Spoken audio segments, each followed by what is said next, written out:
Revenons hier sur quelques halachot que nous avons dit, Bezrat Hashem, les Gadret Tzniut, en ce qui concerne la pudeur des femmes d'Israël qui font partie des lois principales de la femme, la nida, la kashrut et la pudeur, hormis l'éducation et bien d'autres détails.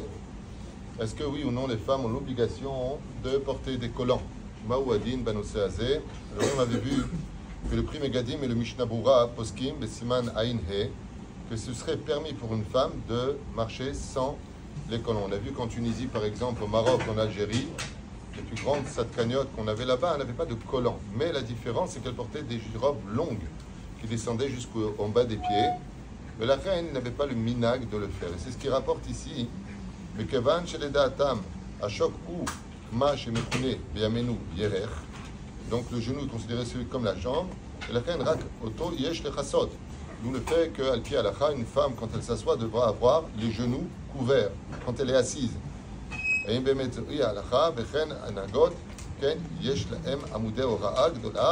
Donc on a vu que le Pri Megadim, le Mishnah Berurah et d'autres poskim disent que ce n'est pas une obligation dans l'absolu, mais que malgré tout la femme dans ce cas-là devra avoir une jupe qui est longue ou une robe qui est longue. Seulement, le Mishnah Berurah, c'est vrai qu'il le dit, seulement beaucoup de rabbanim par rapport à la situation de qui plus est nous sommes aujourd'hui, où il y a une grande pritzout, il y a malheureusement une grande débauche dans le monde, et donc il rappelle que même ce qu'on appelle le bas de la jambe doit absolument être couvert. C'est-à-dire que je ne dois pas me suffire à pi halacha que en dessous de mon genou c'est couvert, mais que même le fémur, comme on dit, le mollet, tout ce qui touche donc du genou vers le bas, oui, doit être absolument couvert. Il y a des poskim qui disent que le fait que la femme porte des collants, ce serait même deoraita. Yesh veyesh. Il y en a qui disent que bichlal inaglifi minag amakom, c'est-à-dire que s'il est dans un endroit où les femmes religieuses ont l'habitude de mettre les collants, c'est ce qui se passe en Israël, oui, techasena. Et s'il est dans un endroit où non, alors il aurait éventuellement sur qui compter. Mais les acharonim disent mamash que non. On va vers Zalé Achen Yesh Talou de Minag. Il est dit ici, Kan Mash Nechtav Benose, Mishut Grot Moshe, il y en a qui disent que Minag Amakom. Achen Bezrat Hashem, une femme qui veut vraiment travailler sa Irat Shamaim et qui veut aider le peuple d'Israël à avancer dans la Gdusha, le Vadaï qu'elle mettra des collants et si possible opaques, de telle façon à ce qu'on puisse pas voir la couleur de sa jambe. C'est le principe fondamental de la halakha. Il y a des misparim dans ce domaine.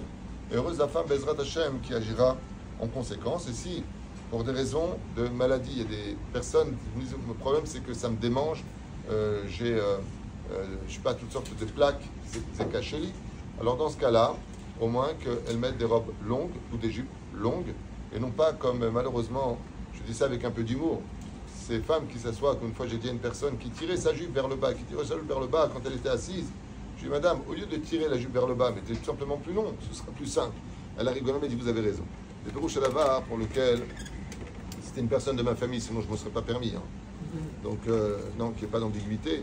Mais juste comme ça, pour dire que Bémet a quelques petits détails près, c'est vraiment là qu'on voit la vraie Irat Shamayim. Chez Niskel Mitzvot, Masim Tovim, avec cet été qui arrive, un juif qui est condamné à mort en Iran, des otages, certainement mis enceintes et violés tous les jours, on ne sait pas ce qui se passe. Bémet, que si vraiment on veut aider, qu'on prenne sur nous, surtout pour les femmes d'Israël, Sa'al, ça dit Helamet, c'est aussi les initiales de Tzniut Hagana l'Israël. La pudeur protège le peuple d'Israël, comme l'avait expliqué Baba Saleh Alav Shalom.